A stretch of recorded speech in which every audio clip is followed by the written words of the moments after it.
All right, announced that Venezuelan dictator Nicolás Maduro is returning to federal court soon. You can see a large crowd outside that court right now. He is facing several charges, including narco-terrorism charges. The hearing today is going to focus on the dispute over U.S. sanctions blocking the Venezuelan government paying for Maduro's legal fees.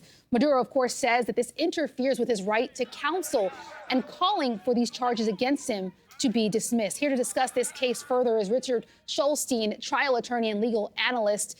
Richard, let me begin with what's happening in New York right now. What is at hand? Maduro and his wife saying they just cannot afford legal fees on their own.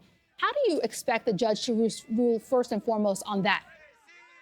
Well, I don't see the judge giving them any relief from the sanctions that are in place for a couple of reasons. First of all, the federal judge is not going to interfere with U.S. foreign policy. And if there are sanctions on money coming in from the Venezuelan government as a matter of U.S. foreign policy, a judge in a criminal case can't do anything about that. That's one problem.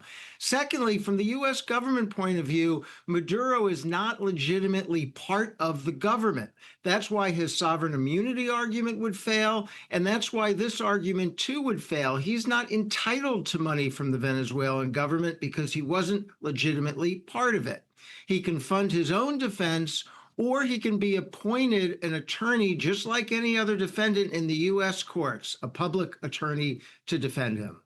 Yeah, that's what I was just thinking. I just wrote it down. Public defender. Is that what the former Venezuelan leader ends up getting here? And, who's qualified to take on a case of this magnitude that we haven't seen in at least decades? Last, thing I think about is Noriega.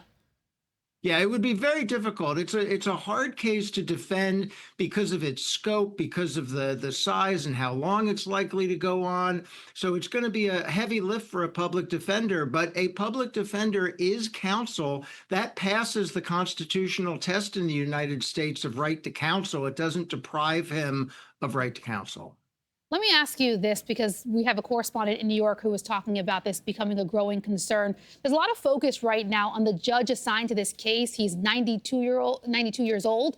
He's certainly a senior judge, and his career spans decades. He's provided over other high-profile cases, but it could be years before this case actually heads to trial, goes to trial. What do you see about this judge in particular staying on this case and this concern? Well, I practice in New York, and I've been before Judge Alvin Hellerstein multiple times. He's a great judge. He is very smart. He is very focused at the task of hand. He gets right to the point. And in the federal system in New York, in the state system, they sort of move the judges out after 70. But in the federal system, you can stay on senior status well into your 90s, as long as you're willing to do so and you're competent to do so.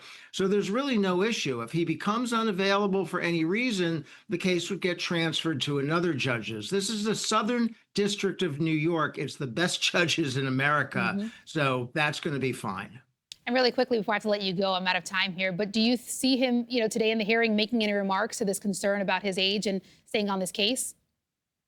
I don't know. I mean, that would be a rough thing to bring up to the judge. What, are you going to stand up and tell the judge that he's too old? I wonder if the judge himself has heard some of this criticism and brings it up. Yeah, the judge has been getting older for years. I'm sure he's heard this before, and I bet he stays focused and on the task at hand. All right, Richard, appreciate your time and your insight. Richard Schulstein, thank you.